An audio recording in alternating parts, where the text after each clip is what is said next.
¿Cómo durmieron anoche? Bien, bien, gracias a Dios. Estamos listos entonces para empezar en esta mañana. Hoy voy a hablar acerca de los diezmos. Ayer hablamos de las ofrendas. Las ofrendas que mencioné ayer eran las ofrendas básicas del santuario. Y si ustedes recuerdan bien, las ofrendas nos enseñan varias cosas, ¿verdad? El holocausto representa la entrega total ¿de quién? De Jesús. Él fue consumido totalmente por nuestra salvación, y nuestra ofrenda también debe representar una entrega total ¿a quién?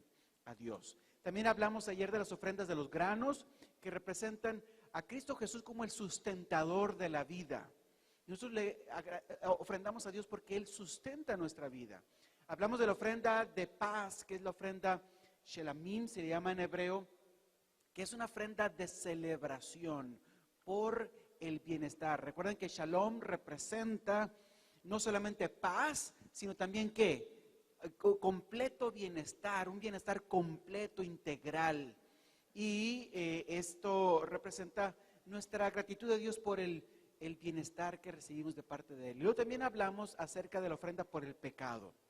Esta ofrenda no es voluntaria y se requería de todas aquellas personas que cometieron un pecado presentar esta ofrenda a Dios. Y hablaba acerca de cómo Cristo Jesús iba a ser el que iba a tomar nuestro lugar en la cruz y morir por nosotros en la cruz. Y nosotros también al ofrendar reconocemos que Él nos ha redimido. Y finalmente la ofrenda por la culpa, ¿verdad? Una ofrenda de restitución por haber tomado algo sagrado de Dios, o por algún pecado que no conocemos y algún problema que está allí. Y entonces dice la Biblia, el Antiguo Testamento, que el adorador en el Antiguo Testamento ofrecía una ofrenda por la culpa, para buscar perdón por algo que él sabía que estaba mal, pero no sabía qué era. Y si sabía qué era, lo restituía con un 20% extra. Es lo que habla la Biblia. Muy bien, hoy vamos a hablar acerca de los diezmos y lo que la Biblia enseña acerca del uso de los diezmos. Y vamos a ir a través de todos los pasajes de la Escritura en el Antiguo Testamento esta mañana, y en la tarde voy a utilizar el Nuevo Testamento también. Vamos a hablar acerca de cuándo se originó la práctica del diezmo, qué enseña el Antiguo Testamento acerca del diezmo. Vamos a hablar qué enseña el Nuevo Testamento acerca del diezmo, dónde se encuentra el alfolí en la casa de Dios, el alfolí del que habla Malaquías. Vamos a hablar de eso más adelante en la tarde. Y finalmente, ¿cómo podríamos resumir las enseñanzas bíblicas acerca del diezmo? Todo esto que vamos a ver, una parte es hoy en la mañana y otra parte será hoy en la tarde. ¿Okay? Así que vamos a empezar. ¿Cuándo se originó el diezmo? ¿Saben ustedes que existen registros en la ciudad de Ugarit? Estamos hablando del siglo XIV antes de Cristo. Esta es una ciudad muy antigua. Y existen registros en la ciudad de Ugarit que muestran que los residentes de esa ciudad pagaban el diezmo al templo. Ahora, Ugarit no es una ciudad del pueblo de Dios, era una ciudad pagana. Pero ya desde ese tiempo, los residentes de esa ciudad pagaban el diezmo, daban el diezmo al templo. Eso es muy interesante, porque ustedes recuerdan qué otra práctica bíblica practicaban los paganos desde la antigüedad: el sacrificio. Así como el sacrificio era practicado en la antigüedad, también los diezmos. Y todo esto sugiere que tanto los sacrificios como el diezmo se originan en una práctica que surge ¿de dónde? Del Edén. Es lo que sugiere esta idea. Pero vamos a hablar un poquito más. El pago del diezmo al templo también era una práctica común en Babilonia. Los documentos neobabilónicos en el siglo VI antes de Cristo también hablan de la práctica del diezmo. También encontramos que el diezmo era practicado entre los persas, los griegos y los romanos. Una vez más, mencionamos que estas prácticas probablemente tienen su origen desde el Edén, y por eso son practicadas en muchas culturas diferentes, igual que los sacrificios, que también son practicados en muchas culturas diferentes. ¿Cuándo se originó el diezmo? Bueno, ya hablamos acerca de eso, disculpen, es una repetición. Así que es anterior a las leyes levíticas. Ahora, ¿qué enseña el Antiguo Testamento acerca del diezmo? Vamos a hablar de lo que enseña el Antiguo Testamento. Vamos a hablar de Génesis 14, el diezmo de Abraham, Génesis 28, el diezmo de Jacob, Génesis 27, 1 al 33, la legislación sobre el diezmo, vamos a estudiarla hoy. Números 18, 21 al 32, la naturaleza y el uso del diezmo. Y Deuteronomios 12, 14 y 26, donde habla de un segundo diezmo. Muy interesante, de un primer diezmo y un ¿qué? Y un segundo diezmo. Muy interesante. Y luego vamos a hablar acerca de 2 Crónicas 31, donde está la reforma de Ezequías. Y vamos a hablar de Amós 4:4, de un diezmo que era pagado del templo, pero que Dios no lo acepta. ¿Y por qué no acepta ese diezmo? Interesante. Luego, Nehemías 10, 12 y 13, donde habla de diezmo y apostasía. Un pasaje muy interesante también. Y finalmente, Malaquías 3, 8 al 12, diezmo y bendición y maldición. Vamos a encontrar aquí cosas muy interesantes de la práctica del diezmo. Vamos a ir a cada una de ellas en forma ordenada y con más atención. Empecemos con Abraham.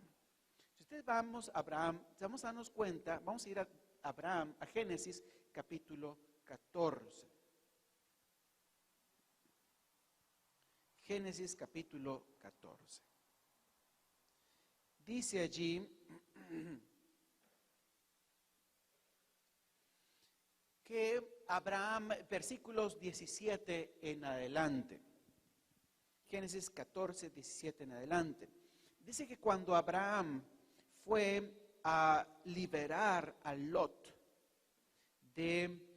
porque él había sido tomado por aquellos reyes, dice que él libera, y cuando él ha obtenido la victoria, dice el versículo 17, cuando volvía de la derrota de Kedarlaomer y de los reyes que con él estaban, salió el rey de Sodoma a recibirlo al valle de Sabe, que es el valle del rey.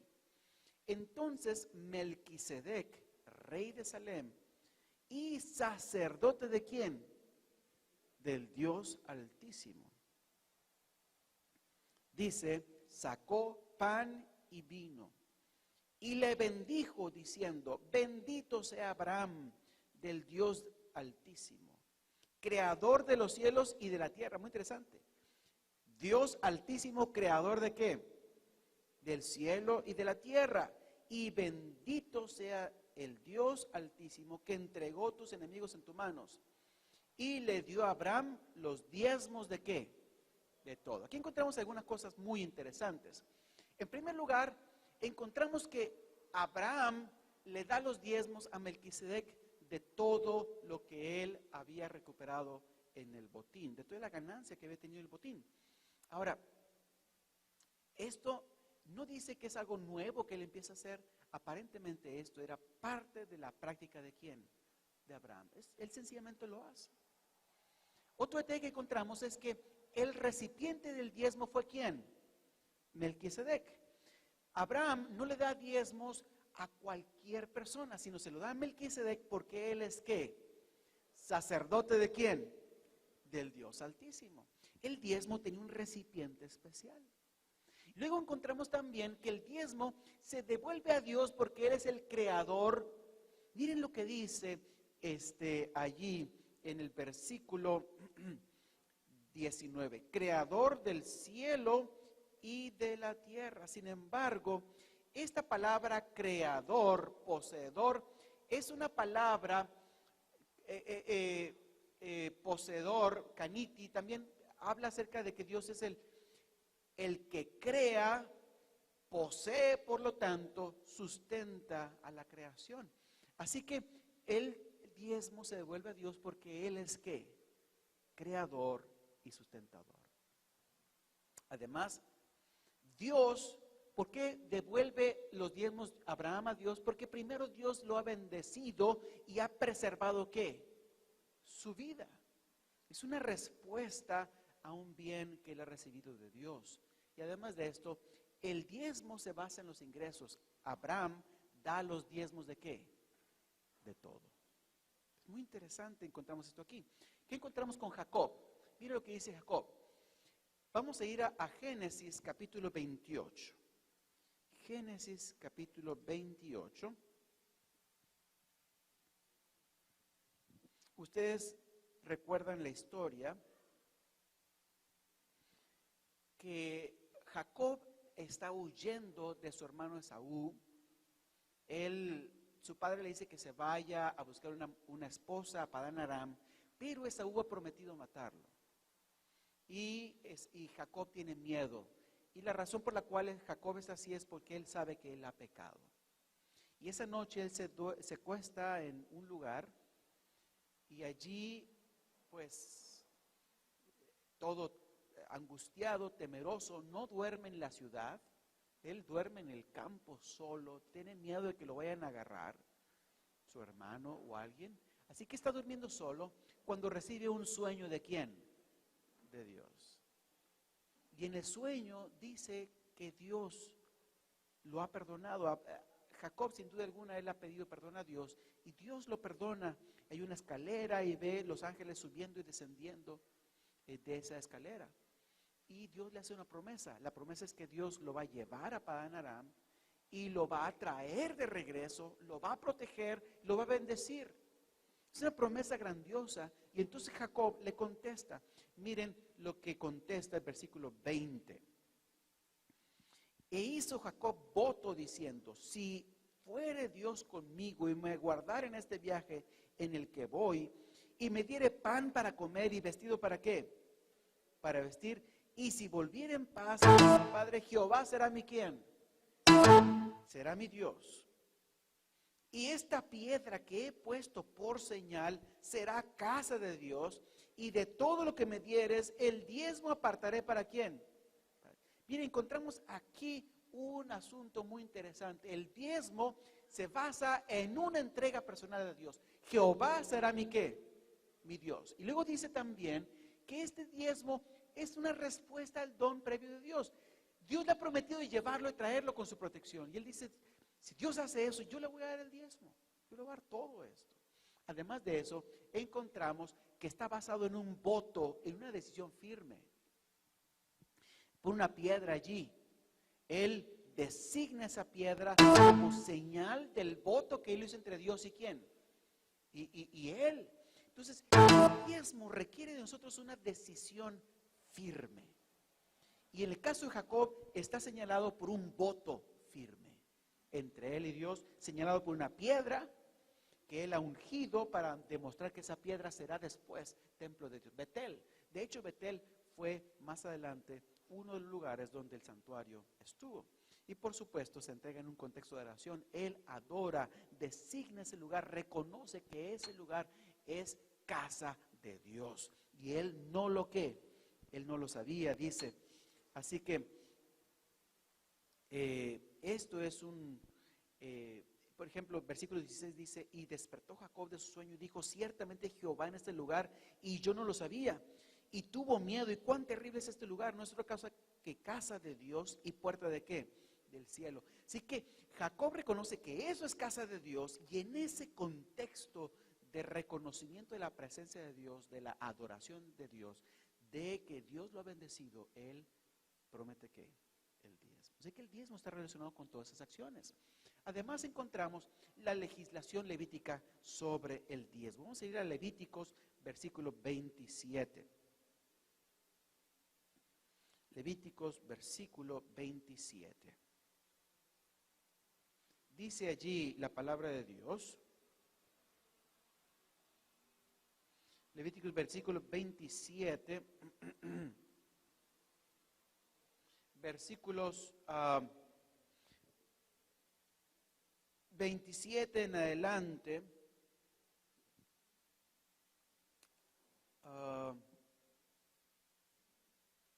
Dice: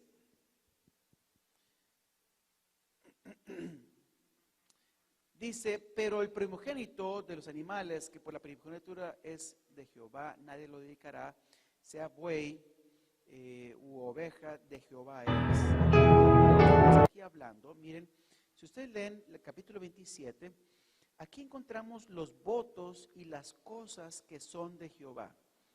Las cosas que son de Jehová son aquellas cosas que le prometemos. Votos relativos a personas, votos relativos a animales, está en el versículo 9. Votos relativos a una casa, votos relativos a una propiedad, el versículo 16. Y en el versículo 26 encontramos votos relativos a los primogénitos del ganado. Todas estas cosas son, versículo 27, cosas que se prometen a Dios y por tanto le pertenecen.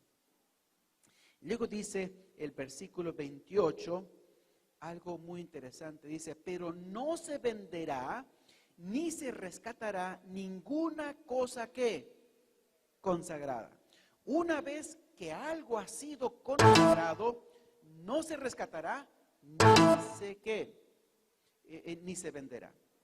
Versículo de 28, seguimos. De todo lo que tuviere de hombres y animales y de las tierras de su posesión, todo lo consagrado será cosa santísima. ¿Para quién? Para Jehová. Ninguna persona separada como anatema podrá ser rescatada.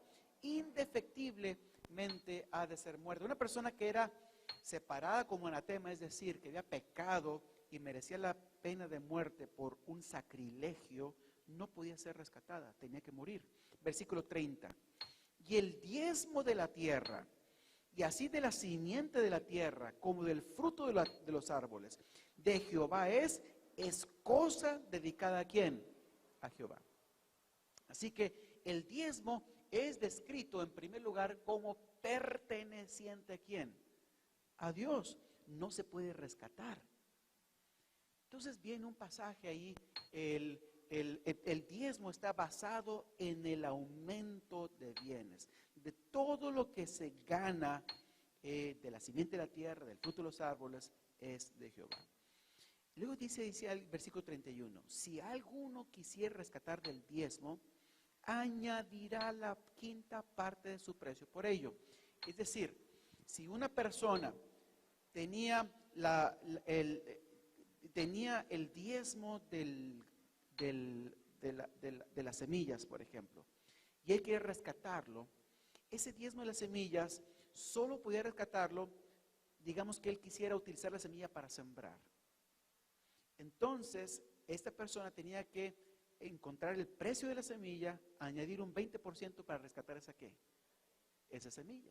Así era como funcionaba, no se podía rescatar, a menos que hicieras eso.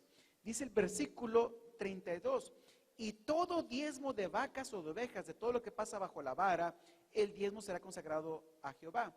No mirará si es bueno o malo, ni lo cambiará. Y si lo cambiara, tanto él como el que se dio en cambio serán cosas sagradas, no podrán ser ¿qué? Rescatados. Bajo la vara, esta es la vara, y aquí van pasando los animales, 1, 2, 3, 4, 5, 6, 7, 8, 9, 10, este es. Digamos que el dueño decía, ay, este está muy bueno, este no lo quiero dar, lo separo. La ley decía, no lo puede rescatar. ¿Qué tiene que hacer? Tiene que dar ese y además el que quiso dar a cambio. Era terrible el sistema. Es lo que decía la ley, no se podía ¿qué? Rescatar. Solamente se podía rescatar el grano, pero para sembrar.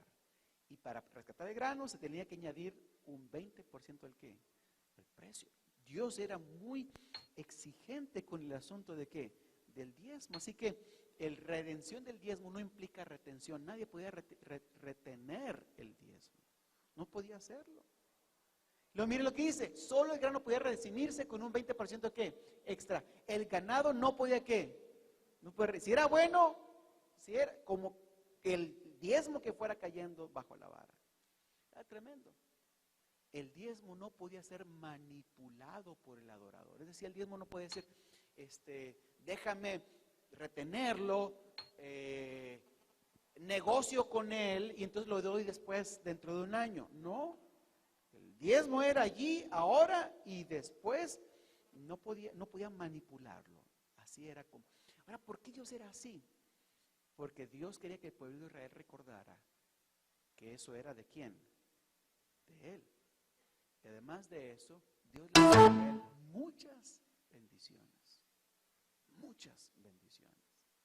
Si Israel era fiel a Dios, Dios le iba a dar a Israel tantas bendiciones que iban a ser los primeros en toda la ¿qué? Toda la tierra. Interesante. Vamos ahora al asunto de la legislación sobre el diezmo en Números 18. Vamos a ir a Números 18.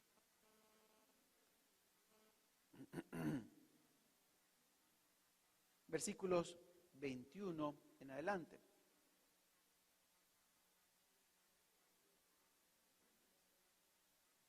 Dice, Números 18, 21 en adelante. Y he aquí, yo he dado a los hijos de Leví todos los diezmos en Israel. ¿Por qué?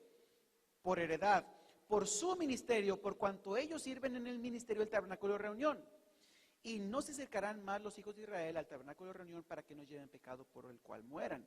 Más los levitas harán el servicio del tabernáculo de reunión, y ellos llevarán su iniquidad, estatuto perpetuo para vosotros, vuestros descendientes, y no poseerán heredad entre los hijos de Israel, porque a los levitas he dado por heredad los diezmos de los hijos de Israel, que ofrecerán a Jehová en ofrenda, por lo cual he dicho, entre los hijos de Israel no poseerán ¿qué? Heredad. Muy interesante. ¿Quién le da los diezmos a los levitas? No se lo dan los adoradores, ¿se lo da quién? Dios. El adorador le da el diezmo a Dios y Dios lo designa ¿a quién? Al levita. ¿Por qué se lo designa al levita y al sacerdote? Sencillamente porque la heredad de ellos es ¿quién? Jehová.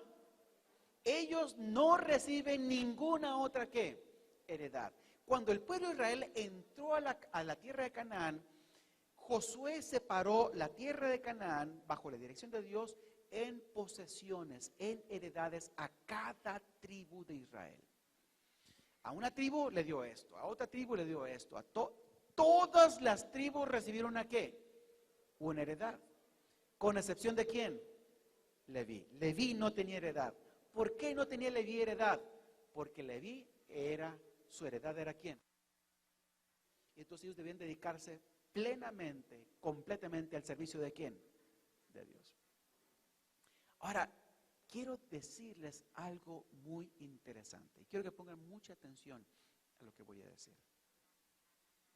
La Biblia dice que en un sentido general, escuchen bien, en un sentido general, todos los israelitas eran un reino de sacerdotes. Éxodo 19, 5 y 6. Todos los israelitas eran un reino ¿de qué?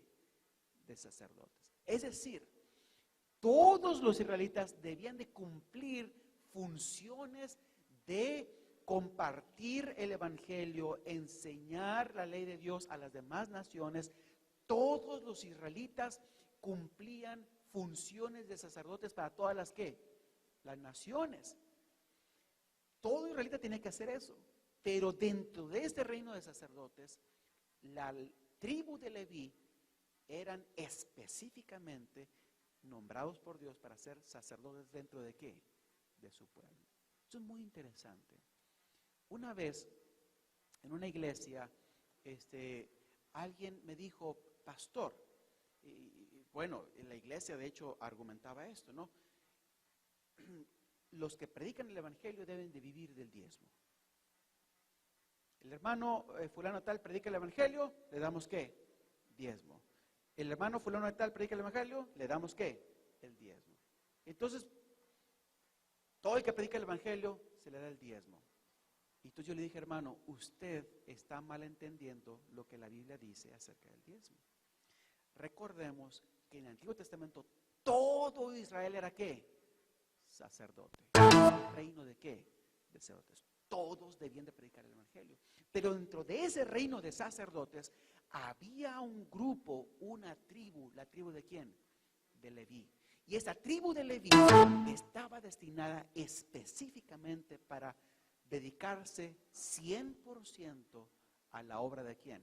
De Dios. Entonces, a esa tribu no recibe heredad, pero recibe ¿qué? El diezmo. ¿Se dan cuenta de la diferencia? Todos predicamos el evangelio, pero hay una tribu, un grupo que debe dedicarse 100% a la obra de quién? De Dios. Entonces, es a ellos los que pertenece ¿qué? El evangelio, porque Dios lo ha designado. Esto es muy importante. Esto es muy importante. Y vamos a encontrar que Pablo hace referencia de eso en 1 Corintios, específicamente a esta ley. Así que nosotros tenemos que tomar en cuenta esto.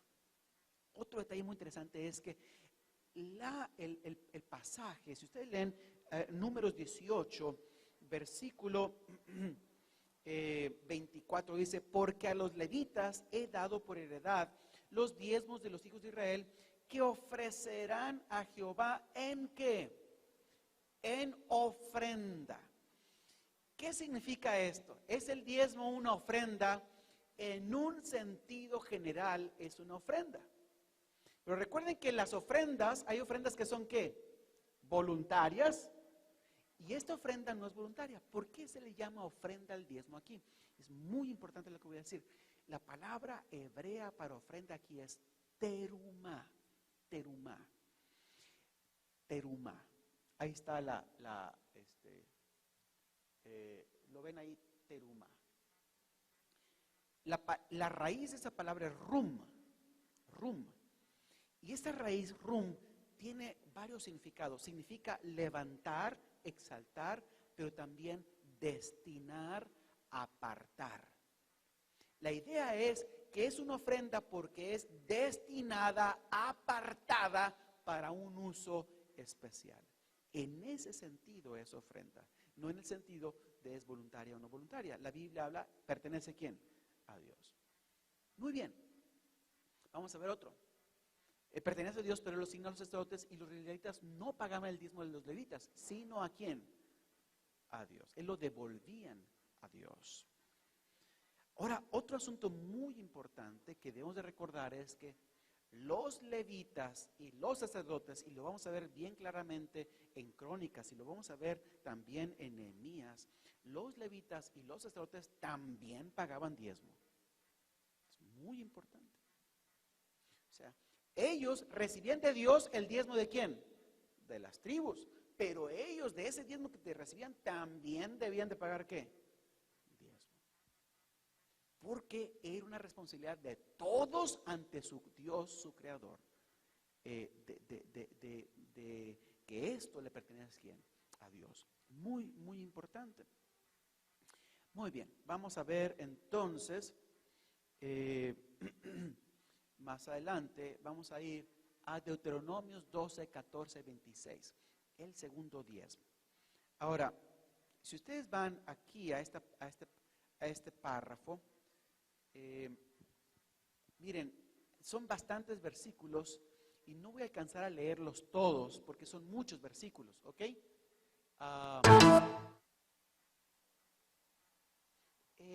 Pero aquí en Deuteronomios 12, déjenme se los busco.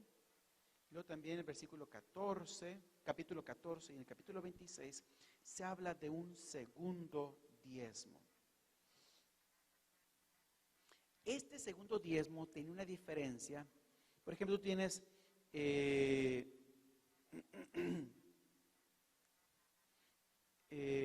tienes ahí referencias a él en versículos 15, 16 en adelante. Todo esto. Capítulo 14 también hace referencia a los diezmos. Ustedes lo pueden ver en el versículos 22 al 29. Y el capítulo 26 hace referencia también a este segundo diezmo. Es el mismo segundo diezmo. Ustedes lo pueden ver en los versículos 1 al 15. Que todos esos son los diezmos que se llama el segundo diezmo en Deuteronomios. Voy a hacer un resumen aquí porque es muchos pasajes que teníamos que leer. El resumen, déjeme decir lo siguiente: los rabinos le llamaban a un segundo diezmo. ¿Por qué? Porque este diezmo solo era diezmo del grano, del vino y del aceite, pero no era diezmo del ganado. Y en la Biblia, el primer diezmo, el diezmo de Levíticos 27 y de Números 18, era un diezmo de granos y de ganado, etc. Este solamente era un diezmo de grano, del vino y del aceite, únicamente. Además, este diezmo le quedaba a la familia que lo traía al santuario. Era un segundo diezmo. ¿Y qué hacía con él? Era usado por los israelitas Ese diezmo lo traían al templo y lo utilizaban para hacer una fiesta delante de Dios. Y todos comían, incluyendo el sacerdote y el levita, y los pobres y los extranjeros comían ¿de quién? De este diezmo. Juntos hacían un gran, como dicen en Estados Unidos, un potluck. ¿Cómo llaman aquí sí, no una pachanga, sino un convivio, un convivio. Para eso se utilizaba el diezmo, para un convivio. Es decir, Dios decía, aparten ese diezmo porque quiero que haya una fiesta cuando vengan al templo. Y la gente lo comía. Miren, además de esto, en esos pasajes, de Deuteronomio 14, 18 al 29 y en 26, 12 al 15, se habla del diezmo del tercer año. Tenemos el diezmo normal, el segundo diezmo y el diezmo del tercer año. ¡Wow! ¡Qué cantidad enorme de diezmos se daban aquí, ¿no es cierto? Pero déjenme hablarles un poquito de este diezmo del tercer año. ¿Qué era el diezmo del tercer año? Bueno, es el mismo segundo diezmo, pero que era diferente cada tercer año. Es decir, el segundo diezmo en el año 1 y en el año 2 se traía al santuario central para una fiesta en el santuario ¿qué? Central. El tercer año, el segundo diezmo se quedaba en los pueblos y se utilizaba específicamente para los pobres, las viudas, los huérfanos y los extranjeros. Para eso se dedicaba el diezmo. El segundo diezmo del tercer año se dedicaba para eso. Así que el segundo diezmo, primer año al templo para hacer una fiesta. Segundo año al templo para hacer una fiesta. Tercer año, ¿para quiénes? Para los pobres, para los extranjeros. Y luego otra vez, primer año, fiesta. Segundo año, fiesta. Tercer año, ¿para quiénes? Pobres y qué más, y extranjeros. Así era. Se guardaba en la tierra y era destinado para ayudar al levita, al extranjero, al huérfano y a la viuda. Deuteronomio 14, ¿qué? 29. Quiero leerles lo que dice Elena de White. A fin de fomentar las reuniones del pueblo para los servicios religiosos y también para suplir las necesidades de los pobres, se le pedía a Israel que diera un segundo ¿qué? Diezmo de todas sus ganancias. Con respecto al primer diezmo, el Señor había dicho, he aquí yo he dado a los hijos de Leví todos los diezmos, ¿en dónde? En Israel. Ese era el primer diezmo. El segundo diezmo decía, y acerca del segundo diezmo Dios mandó, y comerás delante de Jehová tu Dios en el lugar que Él escogiere para hacer habitar ahí su nombre, el diezmo de tu grano, de tu vino, de tu aceite, y los primerizos de tus manadas y de tus ganados, para que aprendas a temer a Jehová tu Dios todos los días. Ahí vienen las referencias. Así que dice, durante los 2 años debían llevar este diezmo, es decir, el segundo diezmo, o su equivalente en dinero, al sitio donde estaba el santuario. Después de presentar una ofrenda de agradecimiento a Dios y una porción específica para el sacerdote, el ofrendante debió usar el remanente para un festín religioso en el cual debían participar los levitas, los extranjeros, los huérfanos y las viudas. Dios estaba muy preocupado. Se prohibía así para las ofrendas de gracias y los festines de las celebraciones anuales, y el pueblo había de frecuentar la compañía de los sacerdotes y levitas a fin de recibir instrucción y ánimo en el servicio de ¿quién? De Dios. Interesante, ¿no? Dios tenía interés en el bienestar de los huérfanos, de las viudas, de los pobres, y dedicaba una parte de las ofrendas para eso. Interesante. Ahora, seguimos entonces. ¿Qué en cuanto a la reforma de Ezequías? Vamos a ir a 2 de Crónicas 31. 2 de Crónicas 31.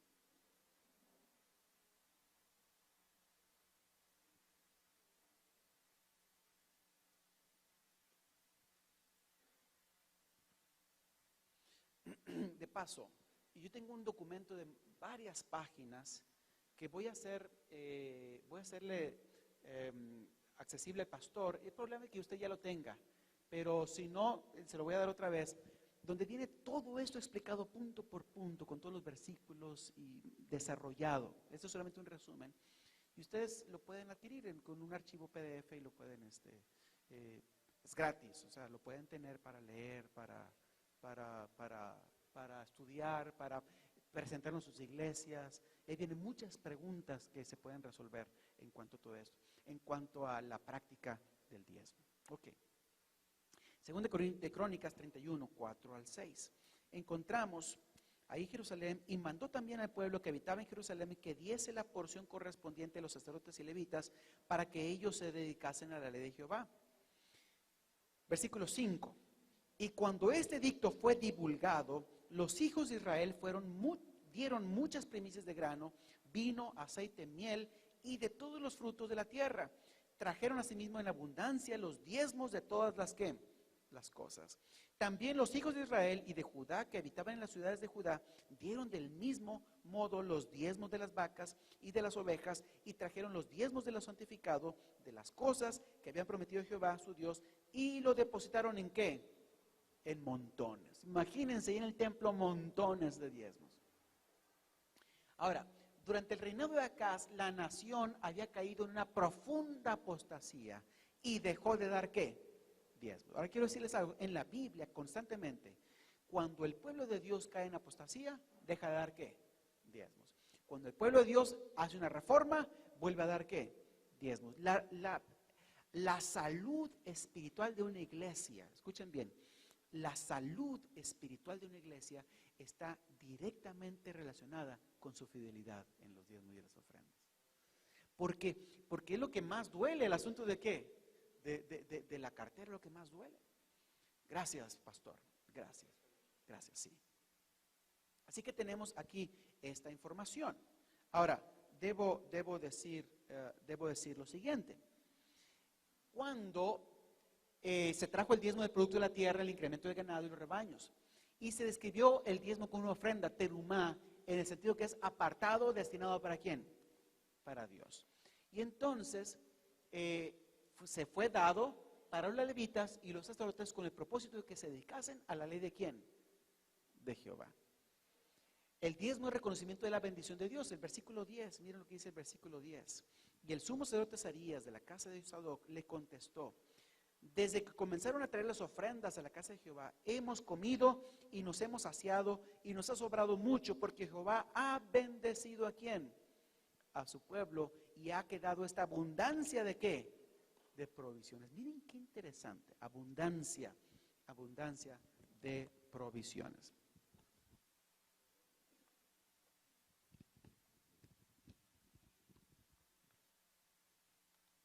Entonces tenemos aquí que en la reforma de Ezequías hay una reforma también en la entrega de los diezmos a Dios. Ahora vamos a ir a Amós 4:4.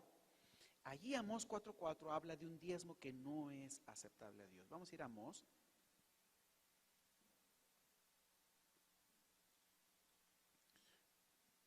¿Recuerdan Daniel, Oseas, Joel, Amós, Abdías? Ok. Amós capítulo 4, versículo 4. Dice allí: id a Betel y prevaricad, aumentad en Gilgal la rebelión, y traed de mañana vuestros sacrificios y vuestros diezmos cada 3 días. Dice, allí Dios está reprendiendo a Israel y le está diciendo, usted lee en el contexto, le está diciendo que él no acepta esos ¿qué? No acepta esos diezmos. Aunque lo traigan, él no lo va a aceptar. ¿Por qué? Vamos a leer lo que dice el versículo 1. Oíd esta palabra, vacas de Basán. Miren cómo se refiere el pueblo, como vacas de quién? Engordadas, que ni se pueden mover. Y luego dice que estáis en el monte de Samaria, que oprimís a los pobres y quebrantáis a los menesterosos, que decís a vuestros señores, traed y beberemos. Jehová el Señor juró por su santidad: he aquí vienen sobre vosotros días en que os llevarán con ganchos y a vuestros descendientes con anzuelos de pescador, y saldréis por las brechas una tras otra, y seréis echadas del palacio, dice Jehová. Id a Betel y prevariquid vuestros diezmos cada 3 días, y ofreced sacrificio de alabanza con pan leudado, y proclamad y publicad ofrendas de voluntarias, porque así lo queréis, hijos de Israel, dice Jehová el Señor. Os hice estar a diente limpio en todas vuestras ciudades, etcétera. En otras palabras, lo que está diciendo Dios a Israel aquí es, no importa que me traigan diezmos y ofrendas, mientras ustedes no dejen de oprimir ¿a quién? Al pobre. Y no dejen de prevaricar, vuestros diezmos y ofrendas no son aceptables delante de quién? De Dios. Muy importante. El diezmo debe venir acompañado también de una vida fiel, obediente ¿a quién? A Dios. Así que el diezmo no era aceptable porque había opresión a los pobres, y el diezmo no era aceptable porque el pueblo era idólatra. Betel. ¿Saben qué era Betel? Betel, ellos llevaban los diezmos a Betel. ¿Por qué llevaban los diezmos a Betel? Miren lo que pasa aquí. Y eso es muy importante. En el pueblo de Israel había una sola ciudad donde estaba el templo. ¿Cuál era esa ciudad donde estaba el templo? Jerusalén, ¿verdad? Jerusalén era la ciudad donde Dios había construido el templo, y era el lugar donde Él había hecho habitar su nombre, y era el lugar donde Dios habitaba en el arca por medio de la Shekinah. Era el lugar de la casa de Dios. Y los diezmos se traían ¿a dónde? A la casa de Dios. Eso ocurre en Ezequías, se traen a la casa de Dios. Pero los de Israel no lo traían a la casa de Dios, lo traían a Betel. ¿Por qué a Betel? Bueno, resulta que cuando el reino de Judá y el reino de Israel se separaron, ¿qué pasa allí? El rey Jeroboam, que se queda con las 10 tribus del norte, se da cuenta que su gente sigue yendo a adorar ¿a dónde? A Jerusalén. Ustedes conocen la historia. Y entonces dice, si siguen yendo a adorar a Jerusalén, ellos van a regresar a Jerusalén y un día me van a mí a echar de aquí. Entonces dijo, no, no hagamos eso. Vamos a hacer un templo a Jehová en Betel y un templo a Jehová ¿en dónde? En Dan. Los dos lugares, uno al norte, bien al norte, y otro en Betel, más al sur. No vayan a Jerusalén, sigan darle el diezmo a Dios y sigan trayéndoselo a Dios, pero en Betel, no en el lugar donde Dios ¿qué? Dios dijo. Y por eso Dios dice, este diezmo traído a Betel, yo no lo ¿qué? No lo acepto. ¿Por qué? Porque el diezmo en Betel no es el alfolí, no es la casa de Dios, no es el lugar donde Dios lo puso. Muy importante. Hay quienes le dicen a los miembros de iglesia, ¿saben ustedes? Traigan sus diezmos, pero vamos a destinarlos a este otro ¿qué? Alfolí. A este otro alfolí. Pero no, Dios tenía solo un ¿qué? Un alfolí. Y cuando ellos lo llevan a otro alfolí, que no es Jerusalén, sino es ¿qué? Betel, dice, vayan vacas de Basán, traigan los diezmos que quieran, las ofrendas que quieran, no importa que sean muchas. De todas maneras, ustedes van a ser llevados con ganchos y anzuelos a una tierra que no conocéis. Los voy a enviar a otra tierra. Y eso es lo que pasó ¿con quién? Con Israel. ¿Se dan cuenta? Los diezmos tienen un lugar, un alfolí. Y ese lugar y ese alfolí debe ser respetado porque es ¿de quién? De Dios. Muy interesante. Betel. Un lugar equivocado para dar los ¿qué? Los diezmos. Muy importante. Muy bien. Nehemías, el diezmo y apostasía. Ahora mi presentación termina a las 10:25, ¿verdad? Creo que es a las 10:25 que termina. Voy a terminar con una historia y voy a seguir con Nehemías en la segunda hora. Miren lo que nos pasó en mi iglesia cuando yo era pastor. Resulta que en mi iglesia, porque ahorita que estoy hablando del segundo diezmo, me estoy acordando de algo que pasó en mi iglesia. Yo era pastor en esta iglesia y pues era una iglesia humilde en la Ciudad de México. No era una iglesia rica, era una iglesia humilde. Pero la asociación quería construir una escuela en un lugar de la Ciudad de México, donde no había escuela. Y en esa escuela, pues era para el oriente de la ciudad. Y entonces la asociación hizo un plan, invitó a los distritos a hacer un plan y unirse y dar una ofrenda extra para la escuela. Es decir, ustedes saben que el diezmo tiene su destino, ¿verdad? Es destinado, se va a la asociación y de ese diezmo se va a la unión y así va todo un proceso, un sistema, ¿verdad? Pero de las ofrendas, ustedes recuerden que también hay ofrendas, ¿no es cierto? De las ofrendas un 20% se utiliza para construir iglesias y otros proyectos de desarrollo, etc. Pues la asociación dijo, no, además de eso, ¿por qué no hacemos una ofrenda a todos los distritos para construir esta escuela? Y saben ustedes, los distritos aparentemente dijeron que sí, pero no dieron. Yo, como era nuevo, pues yo fui con los miembros de iglesia, hermanos, este es un plan de la asociación, vamos a apoyarlo. Pero dijeron, pastor, somos pobres, ¿cómo vamos a apoyar? Dije, hermanos, pues Dios nos va a bendecir. Y entonces los hermanos pues finalmente tomaron la decisión de apoyar el programa. La segunda iglesia apoyó el programa, tercera iglesia apoyó el programa, pero la cuarta iglesia, una iglesia que estaba en construcción, me dijo, pastor, me dijo, nosotros estamos en construcción, no podemos dar, nosotros necesitamos ayuda. ¿Cómo vamos a dar si nosotros necesitamos ayuda? Y entonces yo le dije, hermanos, pero esto es un plan que viene de la asociación, yo creo que es un buen plan, Dios nos va a bendecir. Y entonces hubo debate en la junta. Yo le dije, hermanos, esto es voluntario, no es obligatorio, vamos a tomar un voto. Y después de haber hecho un debate muy buena forma, discutir el asunto, dijimos, hermano, vamos a orar y vamos a votar, ya lo que sea está bien. Y todavía me acuerdo del voto. Nos arrodillamos, oramos, levantamos y fue secreto, papelitos, para que no hubiera coerción, nadie se sintiera obligado, papelitos. Y cuando terminamos papelitos contamos 11 a favor, 10 en contra. Y te dije, hermanos, está votado. Y entonces cuando anuncié el voto, un hermano dijo, pastor, yo tengo la culpa, me dijo. ¿Por qué? Yo no quería votar a favor de esto, pero después de la oración decidí votar a favor y por esa causa estamos votando. Le dije, hermano, esto fue la decisión. Dios sabe esto. Dijo, pastor, pero es que nosotros necesitamos, dijimos, hermano, lo que se promete a Dios hay que darlo, aunque requiera sacrificio. Y la iglesia lo dio. Y sí, pues ese año pues fue un poquito más lento la construcción del templo porque requiere sacrificio. Y se construyó la escuela. Miren, yo después me voy dando cuenta que solamente nosotros como distrito fuimos los únicos que dimos a esa escuela. Y hubo otro distrito, una iglesia, otro distrito que también dio la ofrenda para esa escuela. Muy bien. Cuando la escuela se construyó, los dirigentes de la escuela estaban tan agradecidos con este distrito que le dijeron, dieron becas especiales a los miembros de ese distrito.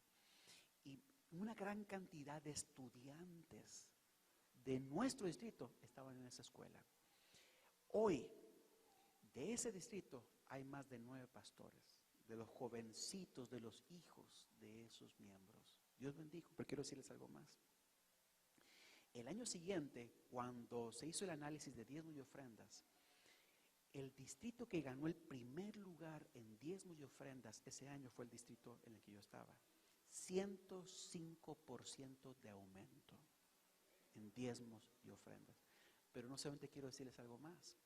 Ese año que nosotros hicimos ese voto, llegó una persona a la Ciudad de México, él era gerente de un hotel, ganaba muy bien. Y entonces este gerente de hotel, pues dijo, pastor, yo quiero adorar a usted, yo vivo cerca de aquí, es una iglesia muy sencilla, él puede haber ido a una iglesia más cómoda, más bonita, pero dijo, yo vengo a adorar aquí, y él venía a adorar ahí y daba sus ofrendas ahí en ese distrito. Miren, Dios bendijo. Dios, hermanos, no se equivoca. Dios nos pide que regresemos los diezmos porque eso es reconocimiento de que Él es el creador, es el dueño de todo, y las ofrendas como un reconocimiento de su bondad, de su amor. Pero a cambio de eso, Dios desea darnos grandes bendiciones. Así que seamos fieles a Dios. La fidelidad no es solamente personal. Las juntas, escúchenme bien, las juntas también demuestran fe o falta de fe. ¿Escuchan lo que dije? Yo puedo ser muy fiel a Dios personalmente, pero se requiere de una junta de iglesia, que la junta de iglesia también muestre ¿qué? Fe en Dios. Y cuando la iglesia como junta muestra fe en Dios, Dios también bendice a la iglesia. Y las bendiciones más importantes, hermanos, no son las bendiciones financieras. Si ustedes me preguntan cuál fue la bendición más grande en ese distrito, no fue el hermano que llegó y que que ayudó mucho a la iglesia con ofrendas. No, fueron todos los estudiantes que salieron de esa escuela, de ese distrito. Hoy, más de 9 pastores de ese distrito. De esos niños que estaban ahí, que sus padres fueron fieles a Dios. Que el Señor les bendiga. Si nos acompaña.